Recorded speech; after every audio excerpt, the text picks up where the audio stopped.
福音第2章。當那些日子，凱撒士督有旨意下來，叫天下的人民都報名上冊。這是居里紐作敘利亞巡撫的時候，頭一次報名上冊的事。眾人按歸各城報名上冊。若瑟也從加利利的拿撒勒城上猶大去，到了大衛的城，名叫伯利恆，因他本是大衛家一族一家的人，要為和他所聘之妻瑪利亞一同報名上冊。那時瑪利亞以為身孕，已經重了。他們在那裏的時候，瑪利亞的產期到了，就生了頭胎的兒子，用布包起來，放在馬槽裏，因客店沒有地方。在伯利恆之野地裏的牧羊人夜間按着更次看守羊群，有主的使者站在他們旁邊，主的榮光四面照着他們，牧羊人就甚懼怕。那天使對他們說：不要怕，我報給你們的大喜訊息，是關乎萬民的。因為今天大衛城裏你們生了救主，就是主基督。你們要看見一個嬰孩包着布臥在馬槽裏，那就是記號。忽然一大隊天兵同那天使讚美說：在至高處榮耀歸於神，在地上的平安歸於他所喜悅的人。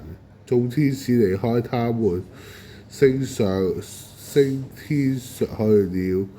牧羊的人彼此說：我們轉伯特利去看所成的事，就是主所指示我們的。他們急忙去尋見瑪利亞和若瑟，又在那裏嬰兒臥在馬槽裏，卻聽見就把天使論這孩子話傳開了。凡聽見的就詫愕，而牧羊人知對他們所說的話。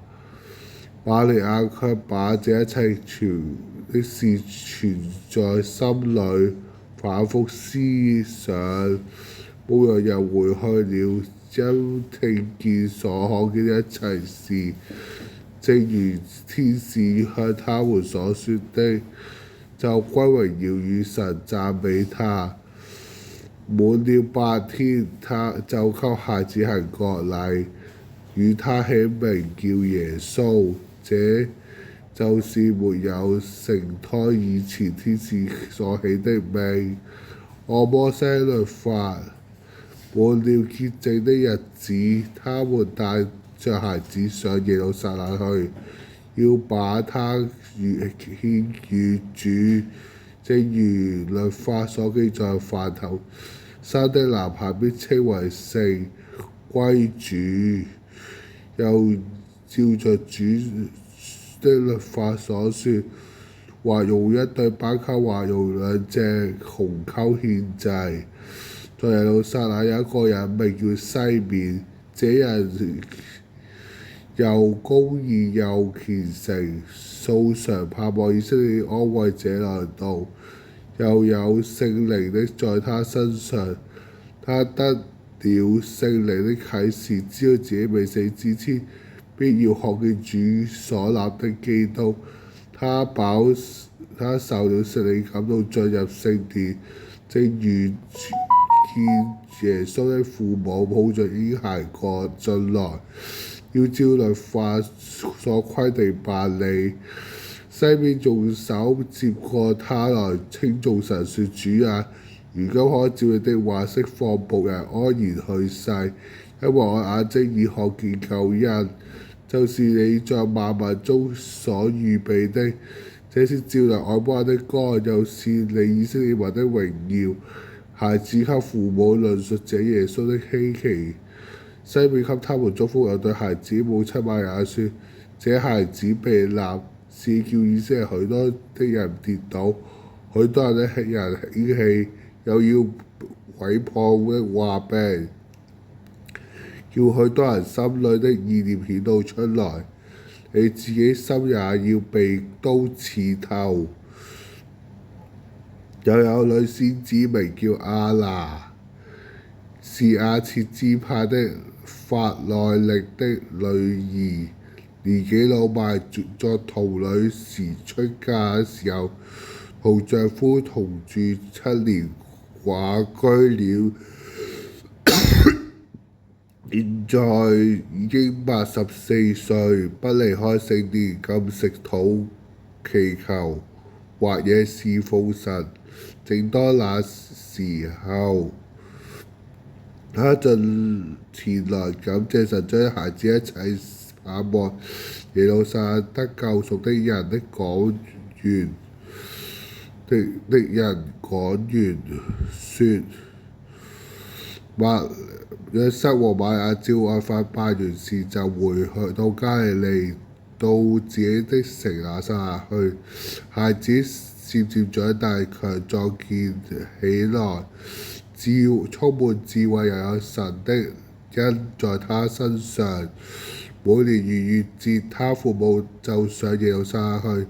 當他12歲時候，他們按照節期規定上去，守滿了節期，他們回去，孩子耶穌卻乃在耶路撒冷。他父母不知道，以為他在同行的中走一天路程，就和親族和熟悉的人找他，卻找不着，就回耶路撒冷去找他。過了3天，就遇見他在殿裏，坐在教士中間，一面聽一面問。凡聽見他的，都稀奇他聰明和他的應對。他父母就稀奇，對他母親對他說：我兒，你為什麼這樣閒看啊？你的父親和我傷心來找你。耶穌說：為什麼找我？豈不知我應當作以我的父的事為念嗎？他說這話的話，他們不明白。他就同他們下去，回到拿撒勒，順從他們。他的母親把一切事都存在心裏，耶穌的智慧和身量，在神所喜愛的心都一齊增長。